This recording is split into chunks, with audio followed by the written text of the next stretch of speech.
बिस्मिल्लाहिर्रहमानिर्रहीम class 9 chapter 3। आज हम पढ़ेंगे फोर्सेस एक्शन स्फीयर।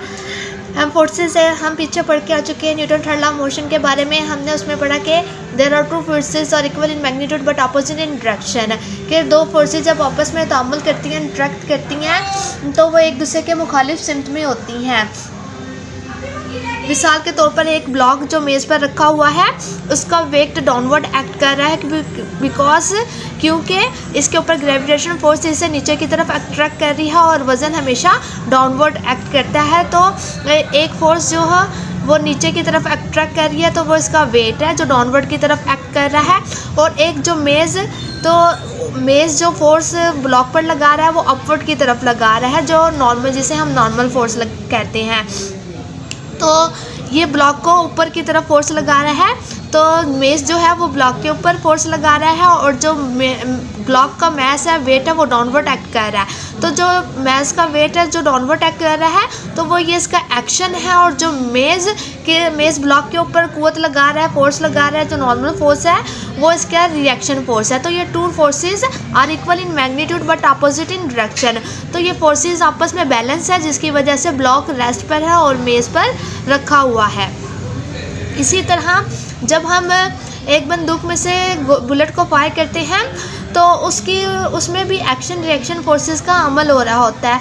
मिसाल के जब हम बुलेट फायर करते हैं तो बुलेट आगे की तरफ जाती है तो वो एक्शन होता है, और जब जो हमारी बंदूक है वो पीछे की तरफ झटका खाती है तो उसे हम रिकॉइल कहते हैं, और वो इसकी रिएक्शन फोर्सेस होती है। जब हम बंदूक में गन पाउडर चलता है तो उसमें गैस बनती है जो बुलेट को आगे की तरफ धकेलने में मदद देती है, और जिसकी वजह से बुलेट तेज़ी से आगे की तरफ जाता है क्योंकि बुलेट का मैस कम होता है और वो तेज़ी से आगे की तरफ बढ़ता है। और जब वो तेज़ी से आगे की तरफ बढ़ रहा होता है तो बंदूक जो है पीछे की तरफ झटका खाती है, उसे हम रिकॉइल कहते हैं, और वो रिएक्शन फोर्सेस होती है। इसी तरह जब हम एक कश्ती दीवार के साथ लगी हुई होती है और हम दीवार को धक्का देते हैं तो कश्ती आगे की तरफ जाती है, कश्ती आगे की तरफ जाती है, और दीवार हमें धक्का देती है क्योंकि हम एक दीवार को धक्का दे रहे हैं तो वो हमारा एक्शन है, और जब कश्ती पीछे की तरफ जाती है वो इसकी रिएक्शन फोर्सेस होती है। इसी तरह जब बर्ड्स फ्लाई कर रहे होते हैं, आसमान पर उड़ रहे होते हैं, तो वो हवा को पीछे धकेल रहे होते हैं और हवा उनको आगे की तरफ धकेल रही होती है।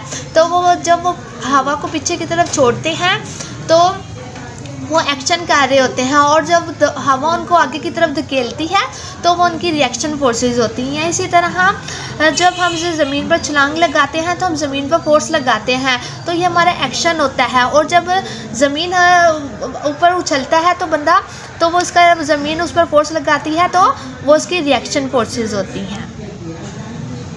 इससे हमें पता चलता है कि फोर्सेस पेयर की शक्ल में एक्ट कर रही होती है। बज़ाहिर हमें ऐसा लग रहा होता है कि एक ही फोर्स काम कर रही है, लेकिन उसके साथ उसकी अपोजिट फोर्स भी होती है जो एक्ट कर रही होती है।